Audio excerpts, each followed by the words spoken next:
the signifier, and truth the rationality, but perhaps that word should be abandoned for reasons that will appear at the end of the sentence, which governs a writing thus enlarged and radicalized, no longer issues from a logos. Further, it inaugurates the destruction, not the demolition but the desedimentation, the deconstruction, of all the significations that have their source in that of the logos. Particularly the signification of truth. All the metaphysical determinations of truth, and even the one beyond metaphysical unto theology that Heidegger reminds us of, are more or less immediately inseparable from the instance of the logos, or of a reason thought within the lineage of the logos, in whatever sense it is understood, in the pre-Socratic or the philosophical sense, in the sense of God's infinite understanding or in the anthropological sense, in the pre-Hegelian or the post-Hegelian sense. Within this logos, the original and essential link to the phone has never been broken. It would be easy to demonstrate this, and I shall attempt such a demonstration later. As has been more or less implicitly determined, the essence of the phone would be immediately proximate to that which within thought as logos relates to meaning, produces it, receives it, speaks it, composes it.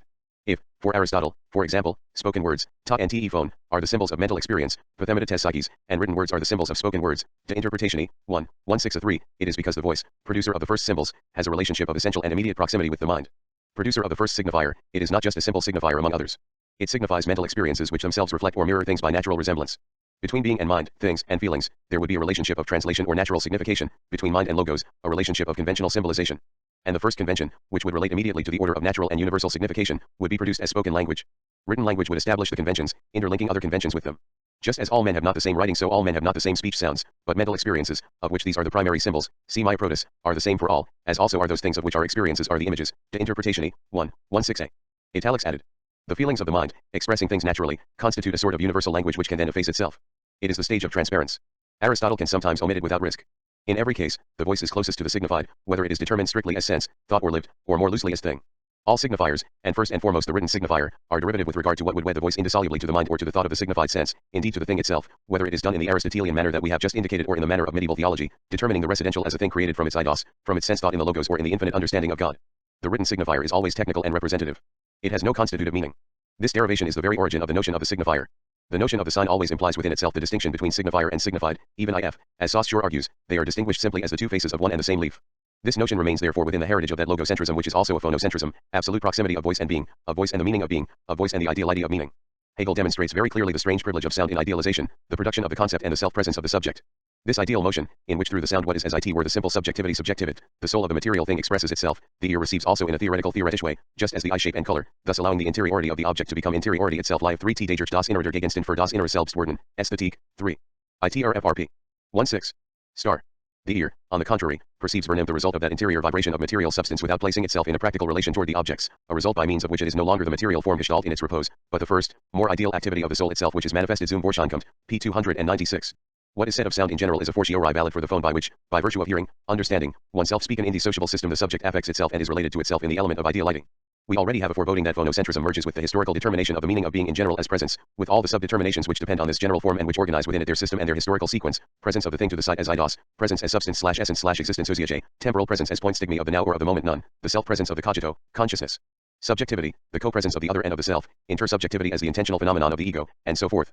Logocentrism would thus support the determination of the being of the entity as presence. To the extent that such a logocentrism is not totally absent from Heidegger's thought, perhaps it still holds that thought within the epoch of onto theology, within the philosophy of presence, that is to say within philosophy itself. This would perhaps mean that one does not leave the epoch whose closure one can outline. The movements of belonging or not belonging to the epoch are too subtle, the illusions in that regard are too easy, for us to make a definite judgment. The epoch of the logos thus debases writing considered as mediation of mediation and as a fall into the exteriority of meaning. To this epoch belongs the difference between signified and signifier, or at least the strange separation of their parallelism, and the exteriority, however extenuated, of the one to the other. This appurtenance is organized and hierarchized in a history. The difference between signified and signifier belongs in a profound and implicit way to the totality of the great epoch covered by the history of metaphysics, and in a more explicit and more systematically articulated way to the narrower epoch of Christian creationism and infinitism when these appropriate the resources of Greek conceptuality. This appurtenance is essential and irreducible. One cannot retain the convenience or the scientific truth of the Stoic and later medieval opposition between signans and signatum without also bringing with it all its metaphysico-theological roots. To these roots adheres not only the distinction between the sensible and the intelligible already a great deal with all that it controls, namely, metaphysics in its totality. And this distinction is generally accepted as self-evident by the most careful linguists and semiologists, even by those who believe that the scientificity of their work begins where metaphysics ends.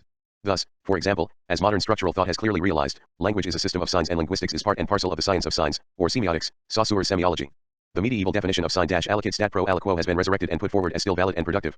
Thus the constitutive mark of any sign in general and of any linguistic sign in particular is its twofold character. Every linguistic unit is bipartite and involves both aspects, one sensible and the other intelligible, or in other words, both the signon signifier, Saussure signifiant, and the signatum signified, signify.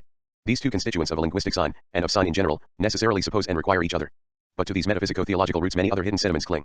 The semiological or, more specifically, linguistic science cannot therefore hold on to the difference between signifier and signify the very idea of the sign without the difference between sensible and intelligible certainly, but also not without retaining, more profoundly and more implicitly, and by the same token the reference to a signified able to take place in its intelligibility, before its fall, before any expulsion into the exteriority of the sensible here below. As the face of pure intelligibility, it refers to an absolute logos to which it is immediately united. This absolute logos was an infinite creative subjectivity in medieval theology. The intelligible face of the sign remains turned toward the word and the face of God. Of course, it is not a question of rejecting these notions, they are necessary and, at least at present, nothing is conceivable for us without them. It is a question at first of demonstrating the systematic and historical solidarity of the concepts and gestures of thought that one often believes can be innocently separated. The sign and divinity have the same place and time of birth. The age of the sign is essentially theological. Perhaps it will never end. Its historical closure is, however, outlined. Since these concepts are indispensable for unsettling the heritage to which they belong, we should be even less prone to renounce them. Within the closure, by an oblique and always perilous movement, constantly risking falling back within what is being deconstructed, it is necessary to surround the critical concepts with a careful and thorough discourse to mark the conditions, the medium, and the limits of their effectiveness and to designate rigorously their intimate relationship to the machine whose deconstruction they permit, and, in the same process, designate the crevice through which the yet unamiable glimmer beyond the closure can be glimpsed. The concept of the sign is here exemplary. We have just marked its metaphysical appurtenance. We know, however, that the thematics of the sign have been for about a century the agonized labor of a tradition that professed to withdraw meaning, truth, presence, being, etc., from the movement of signification.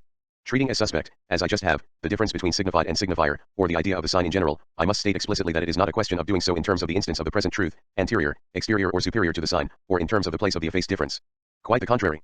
We are disturbed by that which, in the concept of the sign which has never existed or functioned outside the history of, the philosophy, of presence, remains systematically and genealogically determined by that history.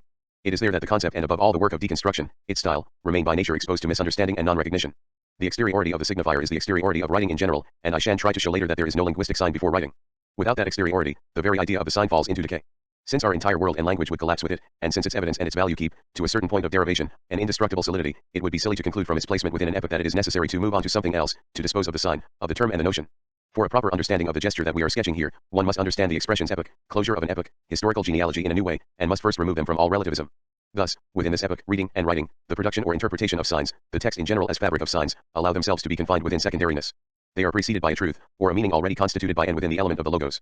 Even when the thing, the referent, is not immediately related to the logos of a creator God where it began by being the spoken/thought sense, the signified has at any rate an immediate relationship with the logos in general, finite or infinite, and a mediated one with the signifier, that is to say with the exteriority of writing.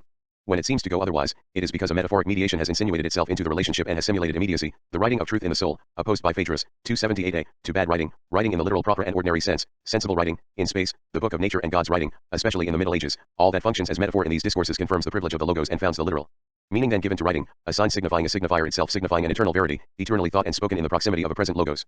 The paradox to which attention must be paid is this: natural and universal writing, intelligible and non-temporal writing, is thus named by metaphor.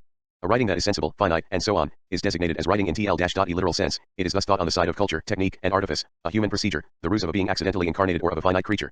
Of course, this metaphor remains enigmatic and refers to a literal meaning of writing as the first metaphor. This literal meaning is yet unthought by the adherents of this discourse. It is not, therefore, a matter of inverting the literal meaning and the figurative meaning but of determining the literal meaning of writing as metaphoricity itself.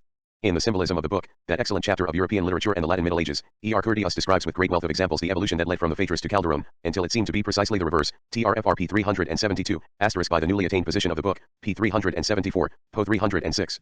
But it seems that this modification, however important in fact it might be, conceals a fundamental continuity. As was the case with the Platonic writing of the truth in the soul, in the Middle Ages too it is a writing understood in the metaphoric sense, that is to say a natural, eternal, and universal writing, the system of signified truth, which is recognized in its dignity. As in the Phaedrus, a certain fallen writing continues to be opposed to it. There remains to be written a history of this metaphor, a metaphor that systematically contrasts divine or natural writing and the human and laborious, finite, and artificial inscription. It remains to articulate rigorously the stages of that history, as marked by the quotations below, and to follow the theme of God's book, nature or law, indeed natural law, through all its modifications. Rabbi Eliezer said, if all the seas were of ink, and all ponds planted with reeds, if the sky and the earth were parchments and if all human beings practiced the art of writing they would not exhaust the Torah I have learned, just as the Torah itself would not be diminished any more than is the sea by the water removed by a paintbrush dipped in it. Galileo, if the book of nature is written in a mathematical language. Asterisk Descartes, to read in the great book of nature.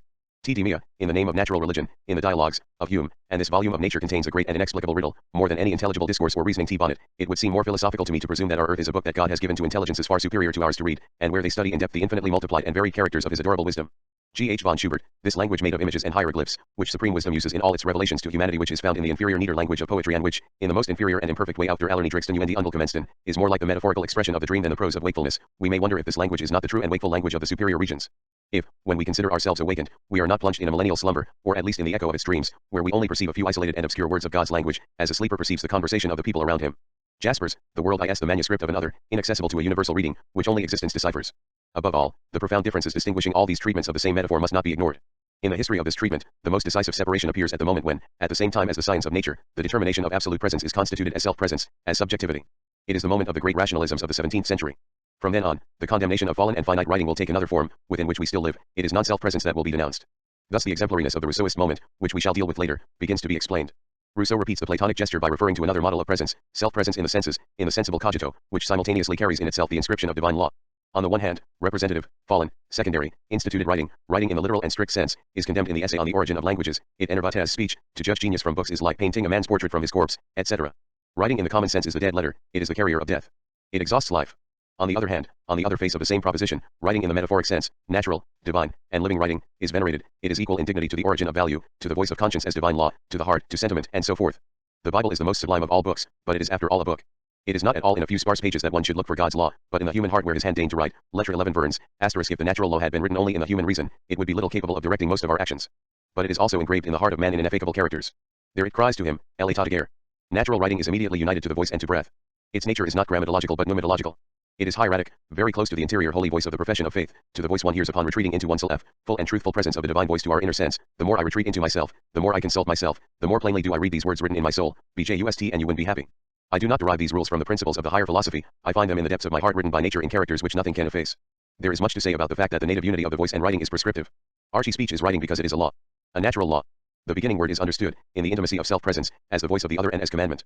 There is therefore a good and a bad writing. The good and natural is the divine inscription in the heart and the soul, the perverse and artful is technique, exiled in the exteriority of the body. A modification when within the Platonic diagram, writing of the soul and of th body, writing of the interior and of the exterior, writing of conscience and of the passions, as there is a voice of the soul and a voice of the body. Conscience is the voice of the soul, the passions are the voice of the body. Po 249j. One must constantly go back toward the voice of nature, the holy voice of nature, that merges with the divine inscription and prescription. One must encounter oneself within it, enter into a dialogue within its signs, speak and respond to oneself in its pages. It was as if nature had spread out over magnificence in front of our eyes to offer its text for our consideration. I have therefore closed all the books. Only one is open to all eyes. It is the book of nature. In this great and sublime book I learned to serve and adore its author. The good writing has therefore always been comprehended.